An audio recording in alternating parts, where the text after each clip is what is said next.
Hello everyone. మీరు ఈ ఛానల్‌ని కొత్తగా చూస్తున్నట్లయితే please like, share and subscribe. Subscription ఒక్కటే కాదు, బెల్ ఐకాన్ మీద క్లిక్ చేసి నా ఫర్దర్ నోటిఫికేషన్స్ మీ మొబైల్‌కి వచ్చేలాగా పెట్టుకోండి. మరి వ్లాగ్ అయితే స్టార్ట్ చేసేద్దామా? అందరికీ హ్యాపీ సండే. నౌ టైం అయితే 7:00 అవుతుంది. ఈరోజు మా వేదుని నేను ఎర్లీ మార్నింగ్ లేపేశాను. ఎందుకంటే మేము ఫిష్ మార్కెట్‌కి వెళ్ళాలి అనుకుంటున్నాం కాబట్టి.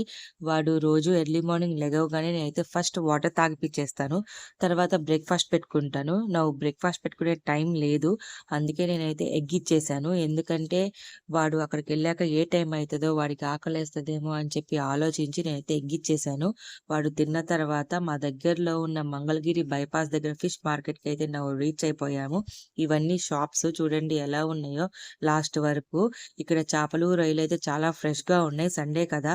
రొయ్యలొచ్చేసి 300 చెప్తున్నారు పర్ కిలో. చాపొచ్చేసి 350 చెప్తున్నారు పర్ కిలో. మేమైతే ఒక చేపని పర్చేస్ చేసుకున్నాము. ఇక్కడ చూడండి చేపలన్నీ భలేగున్నాయి కదా! అక్కడున్న వాటర్‌లో నుంచి ఎగిరి కింద పడిపోతున్నాయి. నా ముందే షాప్ కీపర్ చాలా సార్లు తీసి ఆ వాటర్‌లో వేశారనమాట. అయినా ఎగిరి కింద పడిపోతున్నాయి ఆ ఫిషెస్ అన్నీ. మనం చేపల్ని పర్చేస్ చేసుకున్న తర్వాత మన ముందే పక్కకు తీసుకువెళ్ళి అక్కడ క్లీనింగ్ గాని చక్కగా నీట్‌గా పీసెస్‌గా కట్ చేసి మనకి ప్యాక్ చేసి ఇస్తున్నారు. రొయ్యలు, చేపలైతే చాలా ఫ్రెష్‌గా ఉన్నాయి. అందులో సండే కదా! సరౌండింగ్స్‌లో ఉన్న వాళ్ళొచ్చి ఇక్కడ పర్చేస్ చేసుకుంటున్నారు. ఇక్కడ ఒక చేప చూడండి పైకొచ్చేసి భలేగా వాటర్ తాగుతుంది కదా! మా బాబయితే సమ్ టైమ్ ఆ చేపతో ఆడుకున్నాడు. మేమైతే ఇంటికి తిరిగి వచ్చేస్తున్నాము. దారిలో అయితే మాకు మ్యాంగోస్ కనిపించినాయి. చాలా బాగున్నాయి అన్నమాట చూస్తాకి. అందుకే సైడ్‌కి ఆపి మేమైతే చూస్తున్నాము. ఎంతకిస్తున్నారు ఏంటి అని చెప్పి అడుగుతున్నామనమాట. ఫ్రెష్ కాయలంట. టైం అప్పుడు 8:30 అవుతుంది. తను గూడా అప్పుడే వచ్చాడంట. ఫైనల్లీ మేము మ్యాంగోస్ గూడా తీసుకొని ఇంటికొచ్చేసాము. నేను వాడికి బ్రేక్‌ఫాస్ట్ తెచ్చేలోపు వాడు చూడండి పైకెట్లా వెళ్ళిపోతున్నాడో స్టెప్స్ ఎక్కి. "ఎందుకెళ్తున్నావు పైకి నాకు చెప్పకుండా రా కిందకి" అంటే రాడంట. నన్ను గూడా పైకి రమ్మంటున్నాడు. నేను వద్దు అని చెప్పి వాడిని నేను కిందకి తీసుకొచ్చాను మాటలు చెప్పి. ఫైనల్లీ కిందకొచ్చేసాడు. ఈరోజు మా ఊర్లో ఏంటో సన్నీగా ఉంది ఏమో అనిపిస్తుంది నాకు. ఫైనల్లీ వాడి బ్రేక్‌ఫాస్ట్ అయితే కంప్లీట్ చేసేసాను.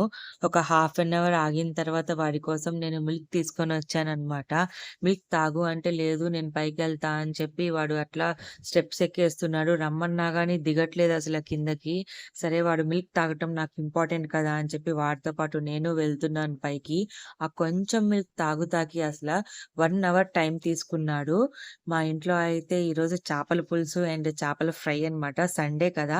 మీ ఇంట్లో ఏం స్పెషలో నాకైతే కామెంట్ సెక్షన్‌లో ఒకసారి కామెంట్ చేసేయండి. పిల్లలొచ్చి వాడితో ఆడుకుంటున్నారు.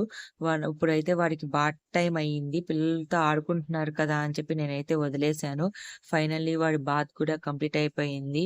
టైం అయితే 12:30 అవుతుందనమాట. వాడికిప్పుడు లంచ్ టైమ్. వాడికి ఫుడ్ అయితే ఫీడ్ చేస్తానికి నేను తెచ్చేసాననమాట. వాడికి ఆ డోరేమోన్ బెడ్‌షీట్ అంటే చాలా ఇష్టము. బొమ్మ అని చెప్పి చూపిస్తున్నాడు. పిల్లలందరికీ ఇప్పుడు ఐడెంటిఫై అయ్యే స్టేజ్ కదా! సో, బొమ్మల్ని చిన్న చిన్న వెజిటబుల్స్ అలాంటి బెడ్‌షీట్స్ తీసుకుంటే బావుంటది వాళ్ళకి కూడా. అప్పుడు ఐడెంటిఫికేషన్స్ ఈజీగా అర్థమవుతాయి. మనం వాళ్ళకి ఎక్స్‌ప్లెయిన్ గూడా చేయొచ్చనమాట. ఇక్కడ చూడండి వాడు నేను ఆడుకుంటా ఫుడ్ అయితే ఫీడ్ చేస్తున్నాను వాడికి. అక్కడున్న పిల్లలు గూడా ఆడిపిస్తున్నారు. మా బాబుని సమ్మర్ హాలిడేస్ కదా! పిల్లలందరూ ఇంటి దగ్గరే ఉంటున్నారు. మళ్ళీ జూన్‌లో స్కూల్స్ తెరిస్తే వెళ్ళిపోతారనమాట. మా వాడికి గూడా మంచి ఎంటర్‌టైన్‌మెంట్‌గా ఉంది. పిల్లలందరికీ గూడా హాలిడేస్ కదా! సో, మా బాబు చిన్ని బాబు కదా! అందుకే వచ్చి మా బాబుతో ఆడుకుంటున్నారు పిల్లలందరూ కలిసి. ఇక్కడ మా బాబయితే బాటిల్‌తో వాటర్ తాగుతాడు. ఫస్ట్‌లో అయితే గ్లాస్‌తో తాగేవాడు వాటరు. అప్పుడు నాకు సఫిషియెంట్‌గా వాటర్ తాగుతులేదు అని చెప్పి నాకైతే అనిపిచ్చింది. నాకైతే ఈ బాటిల్ ఐడియా వచ్చింది. బాటిల్‌లో తాగిపిద్దామని. ఎప్పుడైతే నేను బాటిల్‌ని కొన్నానో వాడు వాటర్ అయితే ఎక్కువ తాగుతున్నాడు. మరి ఆ బాటిల్ వాడికి వెరైటీగా తాగుతున్నారు అని చెప్పి వాడికనిపిచ్చిందో ఏమో నాకైతే తెలీదు. నేను బాటిల్ కొన్న దగ్గర నుంచి మా వాడైతే వాటర్ అయితే ఎక్కువ తాగుతున్నాడనమాట. వాటర్ గూడా ఎక్కువ తాగాలి కదా! గ్లాస్‌తో తాగుతున్నప్పుడైతే ప్రతిసారి ఓవర్ హీట్ చేసేది. వాటర్ సఫిషియెంట్‌గా తాగేవాడు కాదు. పద్దాకలా ఫీవర్స్ గూడా వచ్చాయన్నమాట. ఈ బాటిల్స్ నాకు చాలా బెనిఫిట్ అయినియి. నేనైతే డీమార్ట్‌లో ఒక 4, 5 తెచ్చి పెట్టుకున్నాను. ఎందుకంటే ప్లాస్టిక్ కదా! ఎక్కువ మంత్స్ యూజ్ చేయకూడదు. ఒక 3 మంత్స్ ఆగి ఆ బాటిల్ పడేసి మళ్ళీ కొత్త బాటిల్ ఇద్దామని చెప్పి నేను స్పేర్ గూడా తెచ్చుకొని పెట్టుకున్నాననమాట. ఈ ఐడియా మీకు నచ్చినట్లయితే మీ పిల్లలకు గూడా బాటిల్ ఇచ్చేసేయండి. సఫిషియెంట్‌గా వాటర్ అయితే హ్యాపీగా తాగుతారు. దారిలోనే వాడికి బార్లీ వాటర్ ఇస్తాను ఒక్కొక్కసారి హ్యాపీగా తాగేస్తాడనమాట. అక్కడ చూడండి ఆ బాటిల్ పట్టుకొని అట్లా ఆడుతున్నాడు వాడు. వాడే వాటర్ కింద పోసి ఏడుస్తున్నాడనమాట. నాకు మళ్ళీ వాటర్ దానిలో పోయండి అని. మా వాడు ఎవరైనా వాచ్ పెట్టుకుంటే నాకు కావాలి అని చెప్పి చూపిస్తున్నాడు. వాడికి ఇదివరకు వాచ్ ఉంది. కానీ వాడు రీసెంట్‌గానే పగలగొట్టేసాడు. దగ్గరలో ఉన్న ఒక చిన్న స్టోర్‌కైతే వచ్చేసాననమాట. ఇక్కడ వాచ్ అడిగితే 650 చెప్తున్నారు. అంత పెట్టి కొనిచ్చినా గానీ వాడు పగలగొట్టేస్తాడేమో అని చెప్పి నేను తిరిగొచ్చేసాను. ఇక్కడ చూడండి మా తాతయ్య వచ్చాడు. వాడి కోసం ఈవినింగ్ స్నాక్స్ ఏదో ఒకటి కంపల్సరీగా మా తాతయ్య తెస్తాడనమాట. తెచ్చి నాకిస్తున్నాడు ఓపెన్ చేయమని. 4కి నేను కంపల్సరీగా వాడికి స్నాక్స్ పెట్టి సమ్ మిల్క్ అయితే ఇస్తాను. 4కి స్టార్ట్ చేశాను. ఆ కొంచెం మిల్క్ తాగుతాకే హాఫ్ అన్ అవర్ టైం తీసుకున్నాడు చూడండి. ఆ గ్లాస్‌లో అవి కొంచెం మిల్క్. నౌ అయితే టైం 6:30 అవుతుంది. వాడికి డిన్నర్ టైమ్ అనమాట. ఫైనల్‌గా డిన్నర్ గూడా కంప్లీట్ చేసేసాడు వాడు. 8 కల్లా స్లీప్ టైమ్ అనమాట వాడికి. నేనైతే ఈ వ్లాగ్ ఇక్కడితో ఎండ్ చేసేస్తున్నాను. మీకు గనక ఈ వ్లాగ్ నచ్చినట్లయితే ప్లీజ్ సబ్స్క్రైబ్.